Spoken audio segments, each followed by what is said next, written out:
Beleza? Então vamos iniciar aqui nossa aula de Química Geral e Inorgânica. Como eu estou dizendo para vocês, nós vamos ver aí as funções inorgânicas, ok? Comecei a gravação aqui da aula para eu poder postar para vocês a partir de hoje, mais adiante aí, né? Mais à noite, ok?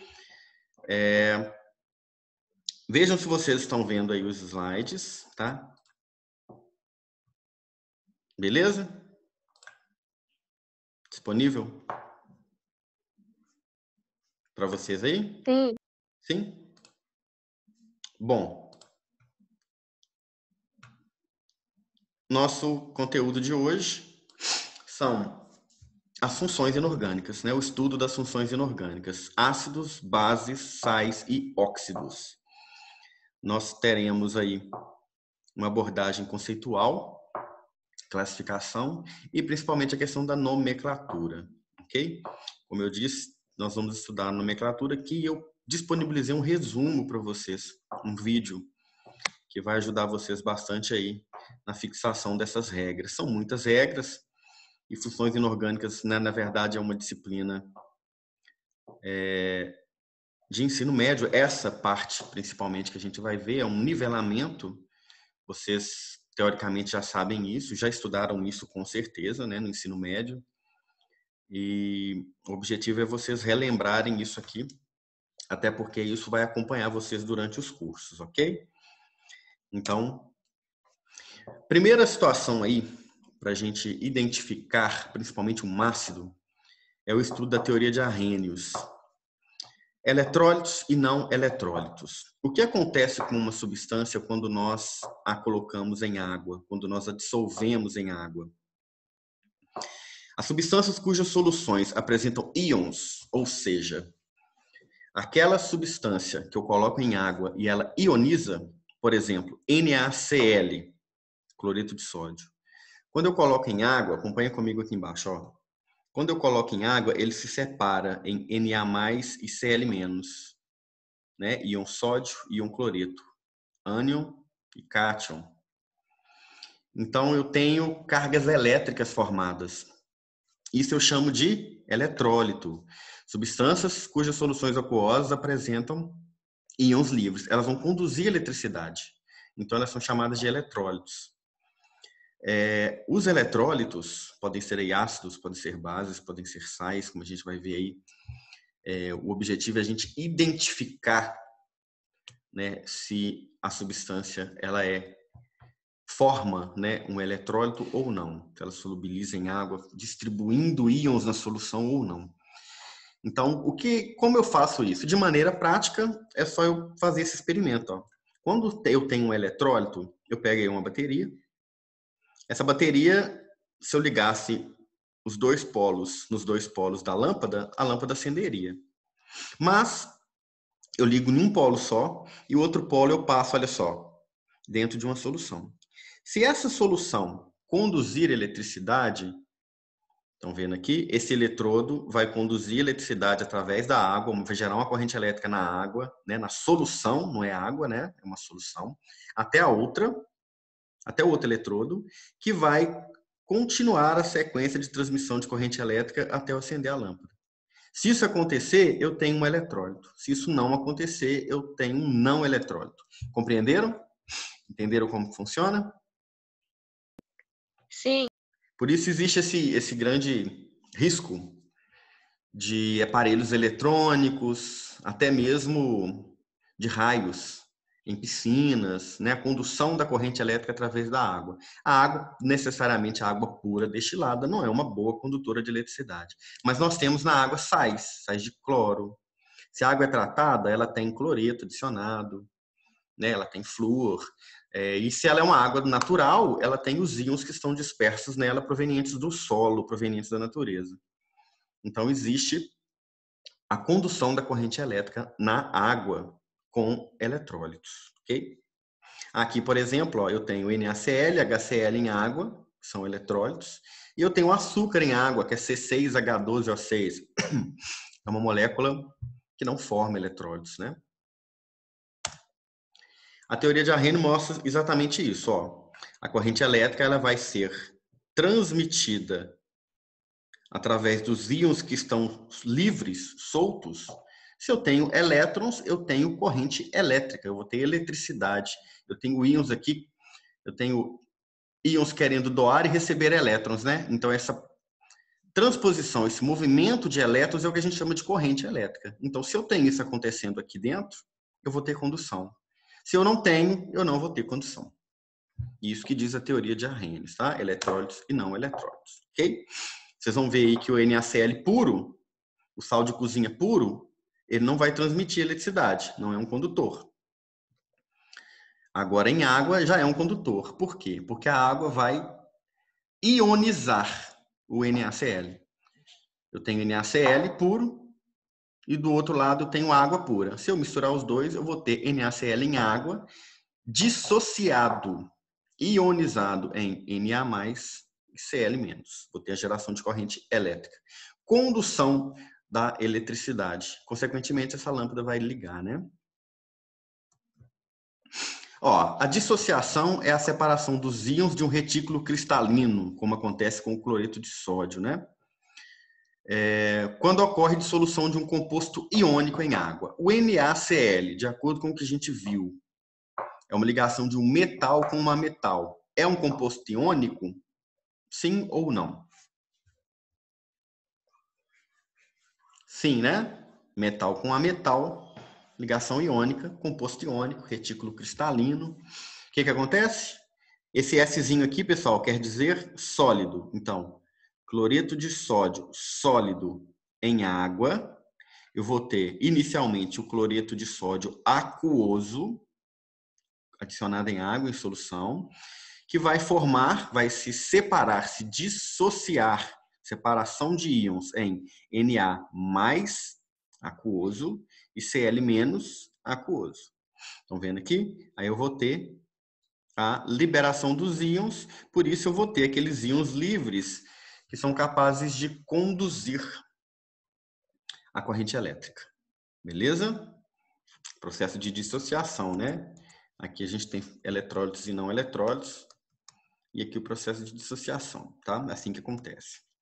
A ionização é a formação de íons em uma solução devido à reação das moléculas de uma substância dissolvida em água. Acompanha comigo aqui, ó. Eu tenho 3 equações químicas que vão representar uma reação química, né? Daquela que a gente viu aí na aula passada. Olha só. HCl em água. Isso acontece muito com os ácidos, viu, pessoal? Principalmente com os ácidos, porque o ácido forma o íon hidrônio. Estão vendo esse H3O+ aqui? Olha como isso acontece. HCl, ácido clorídrico, gasoso, Gzinho de gasoso, em água, ele se separa em H+ aquoso, Cl- aquoso. Só que esse H+ aquoso aqui, quando ele está livre, ele acaba, de certo modo, interagindo, reagindo com aquela molécula de água e formando um H3O+ aquoso. E um hidrônio, características dos ácidos. Todo ácido vai liberar esse H+ aqui, que vai reagir com essa água que está no ambiente, na qual ele foi ionizado, e vai formar o H3O+. Ok? Aqui um mecanismo de ionização, acompanhem comigo aqui, que dependendo da quantidade de hidrogênios que a gente tem, por isso que eu disse que é importante, principalmente para entender os ácidos, porque esse processo de ionização ácida, ele depende da quantidade de hidrogênios. Nós sabemos que a principal característica dos ácidos é apresentar hidrogênios, né, na sua molécula, dessa maneira aqui, ó. Então, eu tenho 3 hidrogênios nesse ácido aqui. Esse é um ácido fosfórico, né? Eu tenho 3 hidrogênios. O que ele faz? Imediatamente, ele perde um hidrogênio. Aí ele fica com a carga negativa e perde um hidrogênio aqui, vira H2, PO4. Ele perdeu uma carga positiva, ele fica com a carga negativa sobrando. Essa substância, esse íon, ele acaba, num segundo momento, perdendo outro hidrogênio. Ele vai perder os 3, ó. Só que ele perde um, depois outro, depois outro. Aí ele perde outro hidrogênio, vai ficar com outra carga negativa e perder outro hidrogênio aqui, ó, sumiu aqui. E ainda tem um hidrogênio para perder, então ele vai perder de novo, traga mais, e encerrar com esse íon, estão vendo aqui, de carga -3, porque perdeu 1, 2, 3 hidrogênios positivos. Ok? Entenderam? Se eu quiser resumir isso, olha só. Eu corto os iguais, ó, de um lado de cada seta, do lado de lá da seta. Do lado de cada seta, do lado de lá da seta. Vai ficar com H3PO4, 3H+, que foi o que perdeu, né? E PO4 menos 3. Identifica as 3 cargas negativas referentes aos 3 hidrogênios perdidos. Então, eu tenho primeira, segunda e terceira etapa e tem um resumo disso tudo que é chamado aí de equação global. Dúvidas? Compreenderam isso aqui ou não? Parece complicado, mas é simples, né?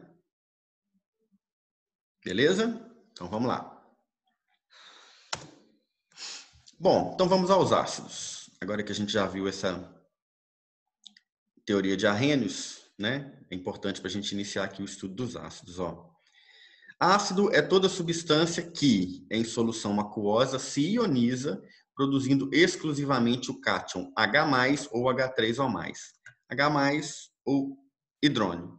Ou seja, pessoal, começou com hidrogênio, pegou uma molécula, começou com H, desconfiem que é ácido.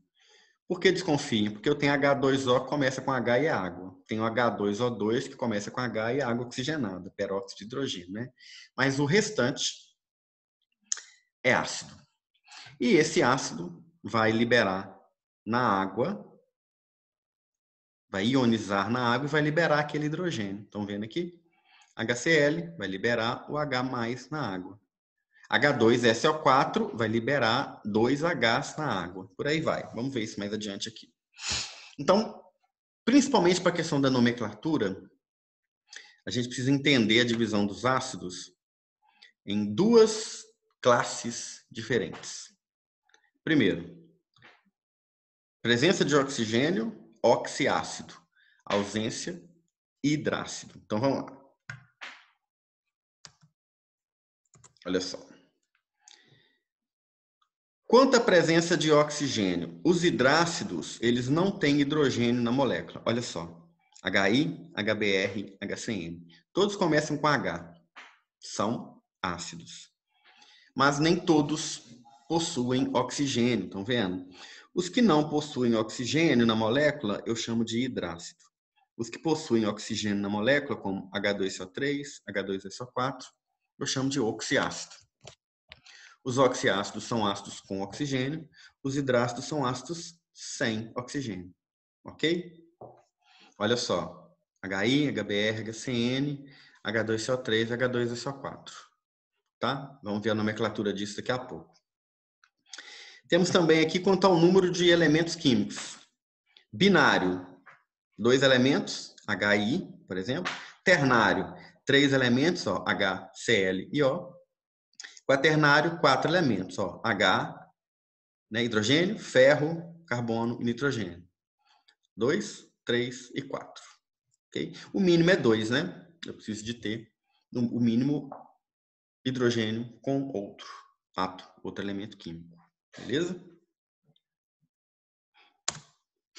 Quanto ao número de hidrogênios ionizáveis, isso aqui vai depender do número de hidrogênios presentes e de uma questão prática, que a gente consegue identificar na prática, que nem sempre a quantidade de hidrogênios presentes no ácido é a quantidade de hidrogênios que vai ionizar. Mas isso, como eu disse, é uma questão prática.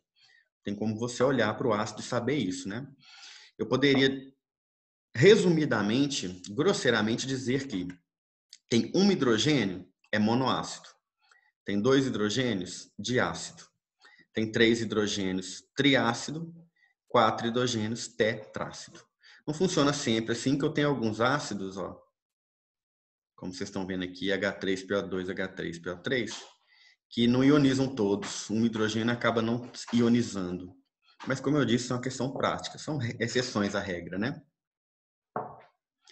Eu tenho, quanto à volatilidade, ácidos fixos e ácidos voláteis.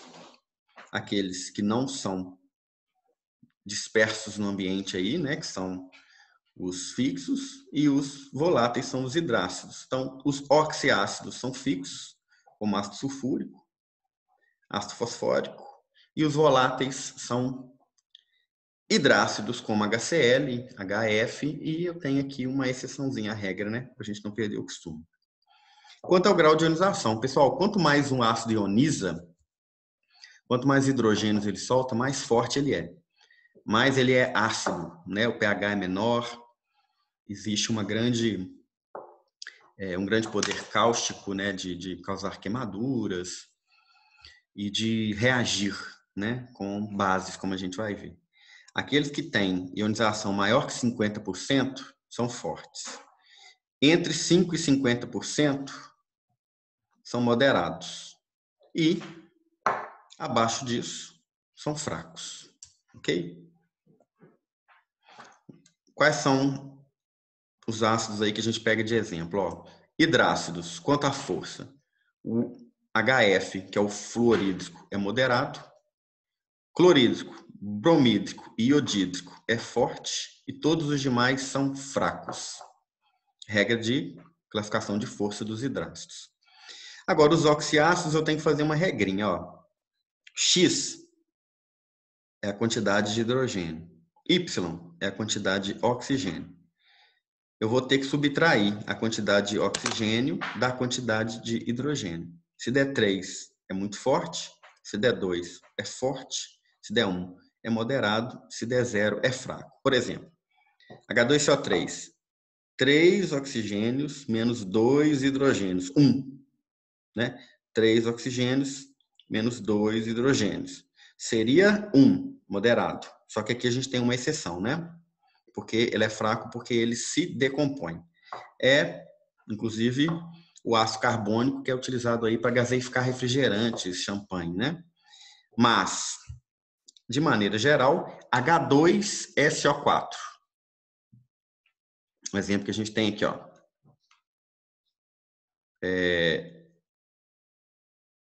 Não tem aqui não, né? H2SO4, tá bom, vamos lá. Dá para escrever aqui para vocês. H2SO4. 4 oxigênios menos 2 hidrogênios, 2 forte. Tá vendo? Assim que faz essa continha aqui.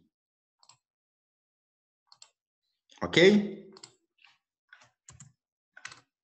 Agora eu tirar isso daqui, né?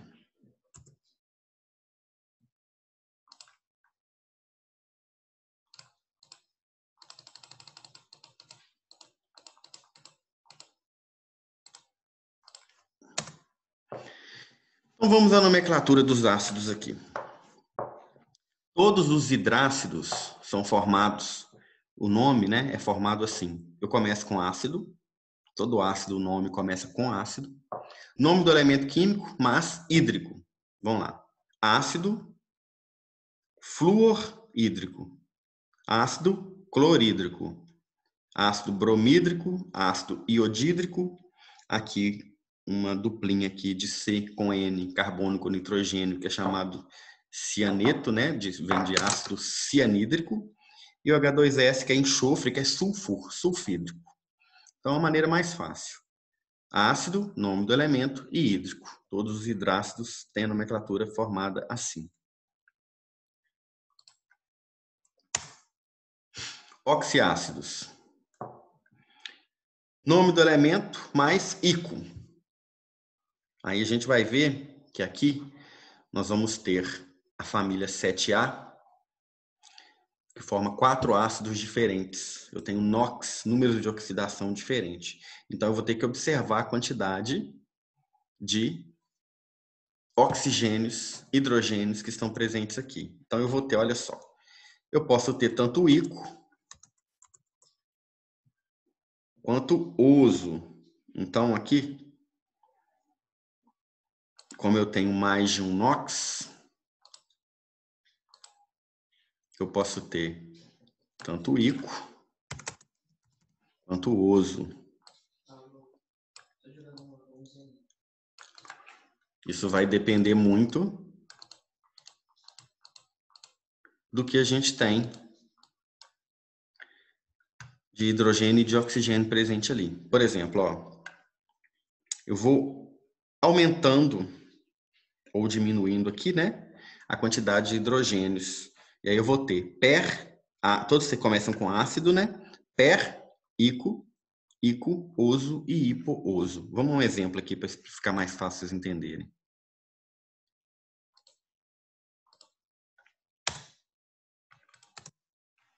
Dá uma olhada aqui. Todos da família 7A acontece isso aqui, ó. Cloro, bromo e iodo. O flúor, né? Deixa o flúor aqui. O flúor, por ser muito eletronegativo, tem uma diferençazinha. Mas cloro, bromo e iodo, ó. HCl. Aí vai aumentando o número de oxigênios, ó. O4, O3, O2 e O1. O menor, que é 1, eu chamo ácido hipocloroso. O que tem 2, eu tiro o hipo, vira ácido cloroso. O que tem 3, eu troco o oso por ico, clórico. E o que tem 4, eu coloco perclórico. Entenderam essa regrinha aqui? Eu vou aumentando o número de oxigênios.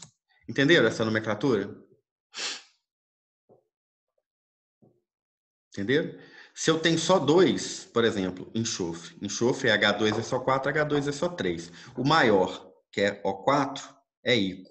O menor, que é O3, é oso. Se eu tenho um menor ainda do que o oso, é hipooso. Se eu tenho um maior ainda do que o ico, é perico. Ok? Isso aqui vai acontecer com o cloro, com o bromo e com o iodo. 4. Agora, normalmente, são 2, né, ou 3, por exemplo, o nitrogênio, forma nítrico e nitroso. O fosfórico já forma fosfórico, fosforoso e hipofosforoso. Alguma dúvida? Conseguem fazer a nomenclatura aí tranquilo? Então, vamos lá. Aqui só para vocês, né? Isso aqui a gente não vai, eu não vou cobrar isso aqui de vocês, não, né? Não precisam de se ater tanto a isso não. Peguem a nomenclatura geral. Mas alguns ácidos, eles apresentam como os ácidos aí de fósforo, eles apresentam várias variações. Então, olha só, por exemplo, de acordo com o grau de hidratação, que a gente vai ver que é inclusões de molécula de água. Ele tem H3PO4, ortofosfórico, HPO3. Observem, ó, que a diferença entre um e outro aqui é a adição de uma água, ó. Tá vendo? Se eu pego o H3PO4, que eu chamo de ortofosfórico, e tiro uma água, que é H2O, eu tiro uma, né? Tira H2, fica H, tira um O, fica O3, fica HPO3, chama ácido metafosfórico. Se eu tiro mais molécula de água, se eu adiciono molécula de água, eu vou tendo alterações. Então, orto, meta e pirofosfórico, ok? Mas o importante é vocês saberem aqui, principalmente os ácidos de carbono, que é o carbônico, de nitrogênio, que é o nítrico e o nitroso, de enxofre, que é o sulfúrico e o sulfuroso, e os da família 7A, cloro, bromo e iodo. Claro que eu estou falando dos oxiácidos, porque os hidrácidos, eu preciso desses aqui. Flúor, cloro, bromo, iodo, cianídrico e o sulfídrico. Ok? Então, eu tenho aqui a tabela desses sufixos. Os ácidos vão terminar ou com oso, ou com ico, ou com hídrico. Ok? E quando eu for transformar em sal, como a gente vai ver adiante, a partir da reação ácido-base, o oso se transforma em ito, o ico se transforma em ato e o hídrico se transforma em ito. Ok? A gente vai ver na sequência aí. Ok? Então, olha só. Isso é uma tabela, trouxe uma tabela para vocês aqui também de ânions oxigenados, para ajudar vocês aí nessa nomenclatura, principalmente dos sais que vem na sequência. Olha só, F-, fluoreto, Cl-, cloreto, Br-, brometo. Então, o fluoreto, eto, vem do ácido fluorídrico. O BrO-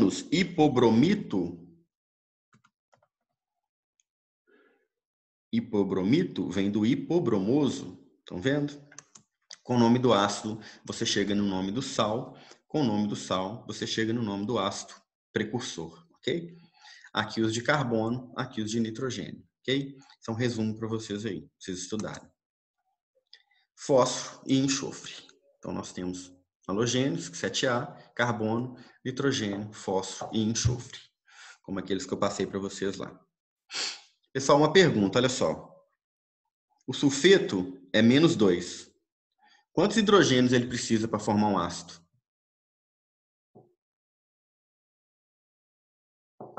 Alguém me responda. Hein? Se ele é -2, ele precisa de quantos hidrogênios? O hidrogênio é +1, né? O NOx do hidrogênio é +1, o do sulfeto é -2. Ele precisa de 2 hidrogênios. E se eu pegar aqui, ó, hipofosfato P2O8 -4, quantos hidrogênios eu preciso para formar um ácido aqui? Neutro. 4, que é a carga que está aqui, né? Só que como ela é negativa, eu tenho que ter carga positiva, cada hidrogênio vale +1. Beleza?